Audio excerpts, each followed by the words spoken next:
જો મિત્રો આ ભેંસ આપણે લાવી છે અને ભેંસની કેવી રીતની ઉછેર કરવી અને કેવી રીતનો તબેલો બનાવવો ભેંસની અંદર એ બધું આપણે જો તમારે સમજવું હોય તો આખો વિડીયો યુટ્યુબમાં આવશે અને આપણે દેવાભાઈ પાસેથી આખી સલાહ સૂચના લઈશું અને એમને પૂછપરછ કરશું કેવી રીતનો આપણે ભેંસનો ઉછેર કરવો, કેવી રીતે તબેલો બનાવવાનો છે અને કેવી રીતે ભેંસનો ઉછેર કરવો એ બધું આપણે દેવાભાઈ આગળ વિડીયાની અંદર તમે જરૂર જોયા રાખજો. તમને આખો વિડીયો તમને બતાવીશું અમે.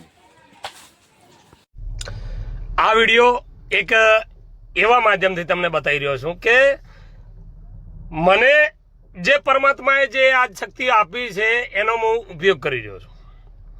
પૈસા કમાવા જરૂરી છે, ધંધો કરવો જરૂરી છે, નામ બનાવવું જરૂરી છે, માર્કેટમાં રહેવું પણ જરૂરી છે. પણ એની સાથે સાથે મિત્રો એક એવી વાત કે તમારે વિશ્વાસ જીતવો જરૂરી છે અને વિશ્વાસ જીત્યા પછી એ વિશ્વાસમાં વેપાર કરવો જરૂરી છે. હું ભેંસથી જોડાયેલો છું, એટલે કે ભેંસોના પશુપાલનથી જોડાયેલો છું. ઘણા બધાના મિત્રોને એવા પ્રશ્ન છે કે ઘણા બધાના ફોન પણ એવા છે કે અમારે 2 જુએ છે, અમારે 9 જુએ છે, અમારે 18 જુએ છે. દેવાભાઈ કેવી ભેંસ શું છે? તો પહેલા પ્રથમ તો આપણી ફરજ એવી બને છે કે કયો માણસ કેવી રીતે ભેંસ ખરીદવાનું વિચારતો હોય છે એને આપણે કઈ રીતની ભેંસ આપવી.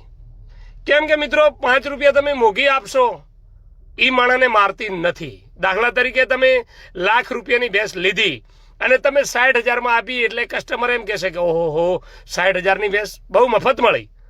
પણ વિચાર કરો, એના ઘરે અક્કલ છે, એના ઘરે કેળવણી છે, એના ઘરે બુદ્ધિ છે અને એના ઘરે નજર પણ છે. એ બધું ધ્યાનમાં રાખીને એ રોજ 10 દાડા પછી એના મગજમાં આવે કે આપણા તો 60 ગયા. કેવી રીતે 60 ગયા? કે ના તો ભેંસે બચ્ચું લીધું, ના ભેંસે દૂધ આલ્યું, ના ભેંસે ચારો પકડ્યો. એટલે લાખની ભેંસ 60માં મળી, ખુશ થઈ ગયા. પણ એ 60 વાળી ભેંસે દૂધ પણ ના આપ્યું. રાણા ક્યાં હતા? શહેરમાં ને શહેરમાં.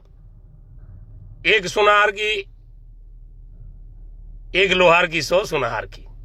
એટલે ધંધાની રીતે જોવા જઈએ તો તમે ભલે કસ્ટમર એવો હોય તો એને ના પાડી દેજો કે ભાઈ આમનું આમ નહીં થાય. પણ પશુ લાઈનમાં હું પણ ભેંસનો વેપાર જ કરું છું. હું 2 રૂપિયા કમાવા જ કરું છું.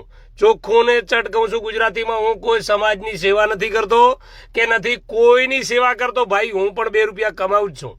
પણ કમાવાની પાછળ હું વિશ્વાસ જીતી રહ્યો છું.